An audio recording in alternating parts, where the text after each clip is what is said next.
धृतराष्ट्र म्हणाला, हे संजया, धर्मभूमी असलेल्या कुरुक्षेत्रात युद्धाच्या इच्छेने एकत्र जमलेले माझ्या आणि पांडूंच्या मुलांनी काय केले? संजय म्हणाला, तेव्हा राजा दुर्योधनानं व्यूहरचना केलेले पांडवांचे सैन्य पाहिले आणि द्रोणाचार्यांजवळ जाऊन तो म्हणाला, अहो आचार्य, तुमच्या बुद्धिमान शिष्यानं द्रुपदपुत्र धृष्टद्युम्नाने व्यूहरचना करून उभी केलेली ही पांडुपुत्रांची प्रचंड सेना पहा. या सैन्यात मोठी मोठी धनुष्य घेतलेले भीम, अर्जुन यासारखे शूरवीर, सात्यकी, विराट, महारथी द्रुपद, दृष्टकेतू, चेकितान, बलवान काशीराज, पुरुजित, कुंतीभोज, नरश्रेष्ठ शैब्य, पराक्रमी युधामन्यू, शक्तिमान उत्तमौजा, सुभद्रा पुत्र अभिमन्यू आणि द्रौपदीचे 5 पुत्र हे सर्वच महारथी आहेत. अहो ब्राह्मण श्रेष्ठ, आपल्यातील जे महत्वाचे आहेत ते जाणून घ्या. आपल्या माहितीसाठी माझ्या सैन्याचे जे जे सेनापती आहेत ते मी आपल्याला सांगतो. आपण द्रोणाचार्य, पितामह भीष्म, कर्ण, युद्धात विजयी होणारे कृपाचार्य, अश्वत्थामा, विकर्ण, तसेच सोमदत्ताचा मुलगा भूरिश्रवा, इतरही माझ्यासाठी जीवावर उदार झालेले पुष्कळ शूरवीर आहेत. ते सर्वजण निरनिराळ्या शस्त्रास्त्रांनी सुसज्ज असून युद्धात पारंगत आहेत. भीष्म पितामहांनी रक्षण केलेले आमचे हे सैन्य सर्व दृष्टीनं अजिंक्य आहे, तर भीमाने रक्षण केलेले यांचे सैन्य जिंकायला सोपे आहे. म्हणूनच सर्व विभवांचा प्रवेशद्वारात आपापल्या जागेवर राहून आपण सर्वांनीच निस्संदेह भीष्म पितामहांचेच सर्व बाजूने रक्षण करावे. कौरवातील वृद्ध महापराक्रमी पितामह भीष्मांनी त्या दुर्योधनाच्या अंतःकरणात आनंद निर्माण करीत मोठ्याने सिंहासारखी गर्जना करून शंख वाजवला. त्यानंतर शंख, नगारे, ढोल, मृदंग, शिंगे इत्यादी वाद्ये एकदम वाजू लागली. त्यांचा प्रचंड आवाज झाला. त्यानंतर पांढरे घोडे जोडलेल्या उत्तम रथात बसलेल्या श्रीकृष्णांनी आणि अर्जुनानेही दिव्य शंख वाजवले.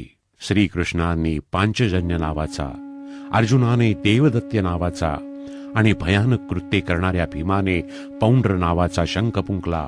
कुंतीपुत्र राजा युधिष्ठिराने अनंत विजय नावाचा आणि नकुल व सहदेव यांनी सुघोष व मणिपुष्पक नावाचे शंख वाजवले. श्रेष्ठ धनुष्य असलेला काशीराज, महारथी शिखंडी, दृष्टद्युम्न, राजा विराट, अजिंक्य सात्यकी, राजा द्रुपद, द्रौपदीचे 5ही पुत्र, महाबाहू, सुभद्रा पुत्र अभिमन्यू या सर्वांनी हे राजा सर्व बाजूनी वेगवेगळे शंख वाजवले आणि त्या भयानक आवाजानं आकाश व पृथ्वीला दुमदुमून टाकीत कौरवांची अर्थात आपल्या पक्षातील लोकांची छाती दडपून टाकली. महाराज, त्यानंतर ध्वजावर हनुमान असणाऱ्या अर्जुनानं युद्धाच्या तयारीनं उभ्या असलेल्या कौरवांना पाहून शस्त्रांचा वर्षाव होण्याची वेळ आली तेव्हा धनुष्य उचलून तो ऋषिकेश श्रीकृष्णांना असे म्हणाला, हे अच्युता, माझा रथ दोन्ही सैन्यांच्या मध्यभागी उभा करा.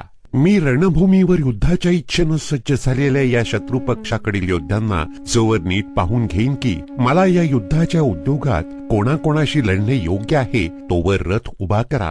दुष्टबुद्धी दुर्योधनाचे युद्धात प्रिय करू इच्छिणारे जे जे हे राजे या सैन्यात आले आहेत त्या योद्ध्यांनो मी पाहतो. संजय म्हणाला, धृतराष्ट्र महाराज, अर्जुनाने असे सांगितल्यावर श्रीकृष्णांनी दोन्ही सैन्यांच्या मध्यभागी भीष्म, द्रोणाचार्य व इतर सर्व राजांसमोर उत्तम रथ उभा करून म्हणले, हे पार्था, युद्धासाठी जमलेल्या या कौरवांना पहा.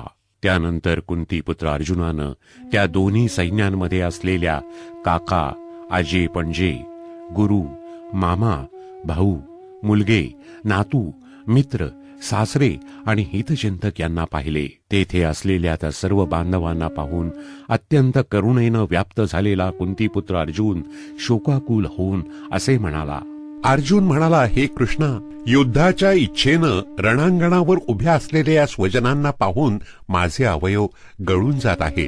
तोंडाला कोरड पडली आहे, शरीराला कंप सुटला आहे आणि अंगावर रोमांच उभे राहत आहे. हातून कांडीव धनुष्य गळून पडत आहे. अंगाचा दाह होत आहे.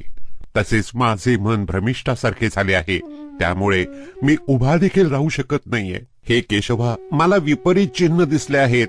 युद्धात आपतांना मारून कल्याण होईल असे मला वाटत नाही. हे कृष्ण, मला तर विजयाची इच्छा नाही, राज्याची नाही की सुखाची नाही. हे गोविंदा, आम्हाला असे राज्य काय करायचे? अशा भोगांनी आणि जगण्यानं तरी काय लाभ होणार आहे? आम्हाला ज्यांच्यासाठी राज्य, भोग आणि सुखादी अपेक्षित आहेत, तेच हे सर्वजण संपत्तीची आणि जीविताची आशा सोडून युद्धात उभे ठाकले आहेत. गुरुजन, काका, मुलगे, आजे, मामा, सासरे, नातू, मेहुणे, त्याचप्रमाणे इतर आप्त आहेत. हे मधुसूदना, हे मला मारण्यास तयार झाले तरी किंवा त्रैलोक्याच्या राज्यासाठीही मी या सर्वांना मारू इच्छित नाही. मग पृथ्वीची काय कथा? हे जनार्दना, धृतराष्ट्राच्या मुलांना मारून आम्हाला कोणतं सुख मिळणार? या आतताईंना मारून आम्हाला पापच लागणार. म्हणून हे माधवा, आपल्या बांधवांना, धृतराष्ट्रपुत्रांना आम्ही मारणे योग्य नाही. कारण आपल्याच कुटुंबियांना मारून आम्ही कसे सुखी होणार? जरी लोभामुळे बुद्धिभ्रष्ट झालेला यांना कुळाचा नाश झाल्यामुळे उत्पन्न होणारा दोष आणि मित्रांशी वैर करण्याचे पातक दिसत नसले तरी हे जनार्दना, कुळाच्या नाशानं उत्पन्न होणारा दोष स्पष्ट दिसत असतानाही आम्ही या पापापासून परावृत्त होण्याचा विचार का बरे करू नये? कुळाचा नाश झाला असता परंपरागत कुळधर्म नाहीसे होतात. कुळधर्म नाहीसे झाले असता त्या कुळात मोठ्या प्रमाणात पाप फैलावते. हे कृष्ण, पाप अधिक वाढल्याने कुळातील स्त्रिया अतिशय बिघडतात. आणि हे वैष्णया, स्त्रिया बिघडल्या असता वर्णव्यवस्थेचा नाश होतो. वर्णसंकर हा कुळाचा नाश करणाऱ्यांना आणि कुळाला नरकालाच नेतो. कारण श्राद्ध, जलतर्पण इत्यादींना मुकलेले त्यांचे पितर अधोगतीला जातात. या वर्णसंकर करणाऱ्या दोषांमुळे परंपरागत जाती धर्म आणि कुळधर्म उद्ध्वस्त होतात. हे जनार्दना, ज्यांचे कुळधर्म नाहीसे झाले आहेत अशा माणसांना अनिश्चित काळापर्यंत नरकात पडावे लागते असे आम्ही ऐकत आलो आहोत. अरे रे, किती खेदाची गोष्ट आहे. आम्ही बुद्धिमान असून राज्य आणि सुख यांच्या लोभाने कुटुंबियांना ठार मारायला तयार झालो. हे केवढे मोठे पाप करायला उद्युक्त झालो बरे. जर शस्त्ररहित व प्रतिकार न करणाऱ्या मला हातात शस्त्र घेतलेल्या धृतराष्ट्रपुत्रांनी रणात ठार मारले तरी ते मला अधिक कल्याणकारक ठरेल. संजय म्हणाला, रणांगणावर दुःखाने उद्विग्न मन झालेला अर्जुन एवढे बोलून बाणासह धनुष्य टाकून देऊन रथाच्या मागील भागात जाऊन बसला.